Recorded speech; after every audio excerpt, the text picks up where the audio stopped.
Hinimok ng embahada ang mga Pinoy sa The Netherlands na muling maglagak ng puhunan sa Pilipinas.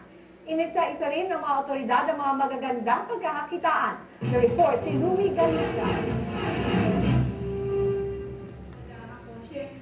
Maraming OFWs dito sa The Netherlands ang dala sa pag-invest sa Pilipinas. Kaya naman muli silang hinimok ng embahada para maglagak ng puhunan kasama ang mga kinatawan ng Philippine Consortium on Migration and Development o PhilCOMDEV. Pinaliwanagan ng embahada ang mga Pinoy sa tamang paraan kung paano palaguin ang kanilang euros.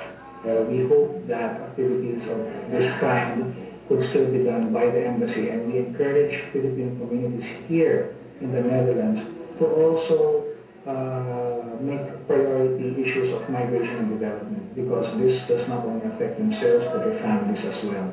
If we can really put our act together, I think that is the key, because we can really direct the resources to sustainable development in the Philippines so that if we develop our communities, then we break the chain of migration.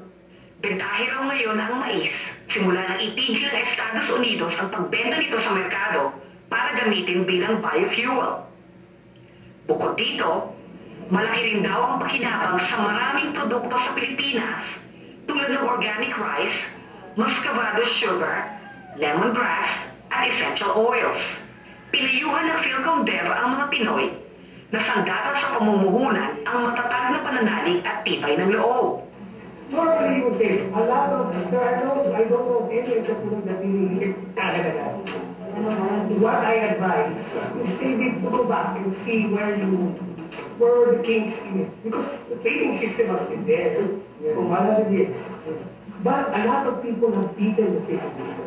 Tiwala naman ang PhilCOMDEV sa malaking potensyal ng mga OFW sa kalakalan tulad ng patuloy na pag-aangat nito sa ekonomiya ng bansa at pagpapabuti ng pamumuhay ng kanilang mga pamilya sa Pilipinas.